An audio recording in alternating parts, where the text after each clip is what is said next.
Bonjour, bienvenue sur le podcast Une maison en France, un podcast en français facile pour ceux qui rêvent d'avoir une maison en France ou qui ont déjà une maison en France et bien sûr, évidemment, pour tous ceux qui veulent perfectionner leur français.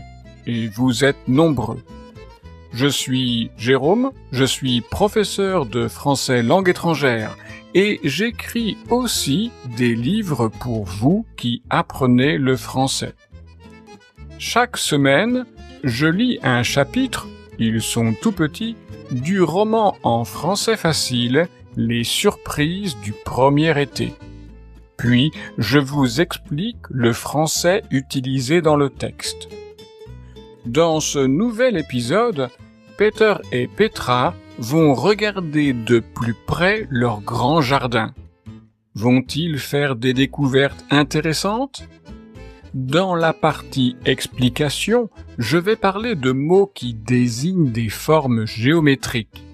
Connaître les noms des formes géométriques peut être très utile si vous devez décrire des choses. Je vais aussi vous donner un outil pour exprimer la taille d'une chose, sa longueur par exemple. Restez bien jusqu'à la fin de cet épisode pour en savoir plus. Mais sans plus attendre, poursuivons l'histoire. Avant le dîner, Peter et Petra vont faire un tour dans le jardin. C'est un très grand terrain, et ils n'ont pas encore tout exploré. Ils vont alors se promener sur leur terrain. À côté de la maison, il y a un grand arbre. C'est un noyer. C'est encore trop tôt pour ramasser les noix. La récolte des noix, c'est pour plus tard, peut-être pour les vacances d'automne. Sur la gauche, du côté du pré avec les vaches, il y a le potager. C'est un grand rectangle entouré d'un petit mur. Il doit protéger les légumes contre les animaux sauvages. Mais il n'y a plus rien dans le potager. Le potager, c'est un projet pour Petra. Sur la droite, du côté des voisins, il y a un verger. Il y a des fruits dans les arbres, des pommes, des poires et des prunes. Peter va vite chercher un panier pour ramasser des prunes tombées par terre. Il veut faire une compote de prunes pour le repas de ce soir. Au bout du terrain, il y a le ruisseau. Il n'est pas très large, entre 1 mètre et 1,50 m.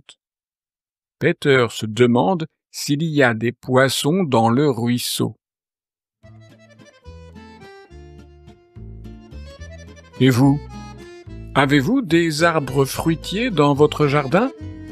Avez-vous un pommier? Ou un poirier? Ou un prunier? Peut-être. Avez-vous aussi un noyer? Si un pommier produit des pommes, alors un noyer produit des... Oui, un noyer est un arbre qui produit des noix. Une noix, c'est une petite boule brune, très dure comme du bois. On range les noix dans la catégorie des fruits secs. En fait, c'est plutôt une graine. Avec un casse-noix, vous pouvez casser une noix. À l'intérieur, il y a une graine jaune qui a une forme très curieuse. On dirait un cerveau. Le cerveau, vous savez, c'est ce que vous avez dans la tête et qui vous sert à penser. Maintenant, écoutez ce passage. Sur la gauche, du côté du pré avec les vaches, il y a le potager. C'est un grand rectangle entouré d'un petit mur. Un rectangle, c'est une forme géométrique. Pour vous donner une comparaison très simple, on peut dire qu'une feuille de papier de format A4 est un rectangle. Ou encore, un terrain de football a la forme d'un rectangle. Attention à ne pas confondre le rectangle avec le carré. Avec un carré, les quatre côtés de cette forme géométrique ont tous la même longueur, mais pas avec un rectangle. Connaître les formes géométriques, c'est pratique quand vous devez décrire certaines choses. Vous pouvez dire d'une chose, c'est carré, mais si la chose a la forme d'un rectangle, alors vous devez dire c'est rectangulaire. Ou alors, vous pouvez dire ça a la forme d'un rectangle. Un carré ou un rectangle, ce sont des formes sur 2 dimensions. C'est plat. Mais si c'est en 3 dimensions, pour un carré, on pourra parler d'un cube. Un cube, c'est une forme faite de 6 carrés. C'est comme une boîte, finalement. Connaissez-vous d'autres formes géométriques? Il y a le triangle. Le triangle est une forme avec 3 angles. Vous pouvez entendre 3 et angle dans triangle. 3 angles. Quand une chose a la forme d'un triangle, on dit qu'elle est triangulaire. Bien sûr, il y a d'autres formes géométriques qui ont plus de 4 angles, mais ce podcast veut parler de français et pas de géométrie. Cependant, il y a une forme avec 6 angles qui a son importance en France. Il s'agit de l'hexagone.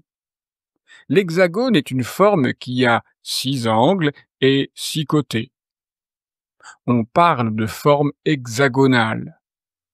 Mais pourquoi devez-vous retenir ce mot? Il s'agit ici plus de culture française que de géométrie. Quand on parle de la France, parfois, on peut utiliser le mot hexagone.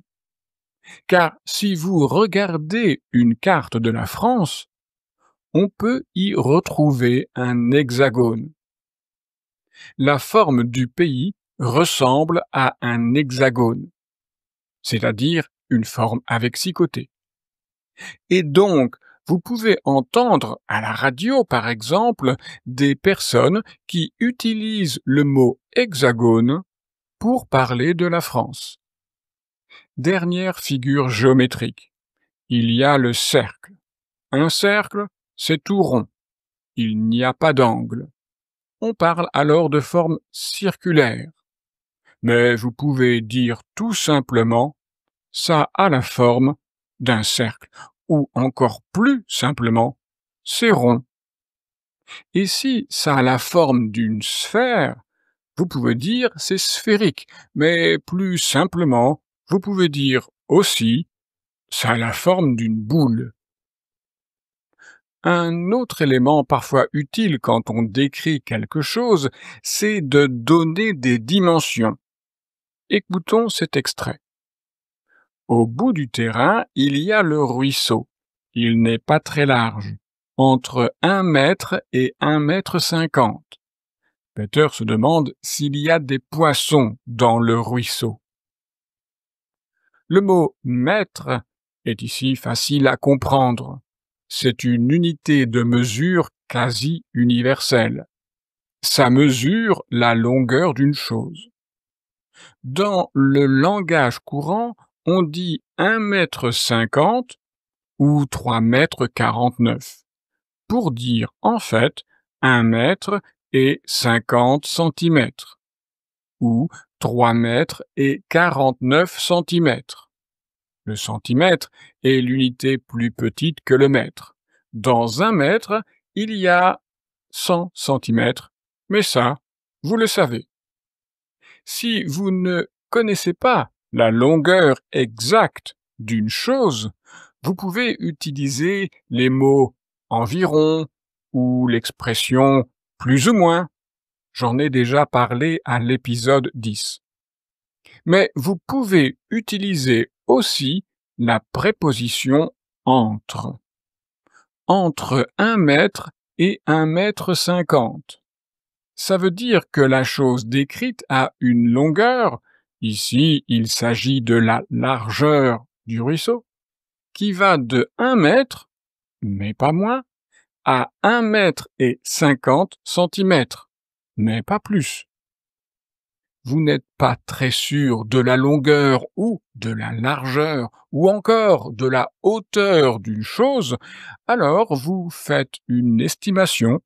Vous estimez que cette chose se situe entre ces deux données chiffrées, donc entre 1 mètre et 1,50 m. Voilà pour le 21e épisode de ce podcast. Dans le prochain épisode, Petra va explorer à son tour le grenier.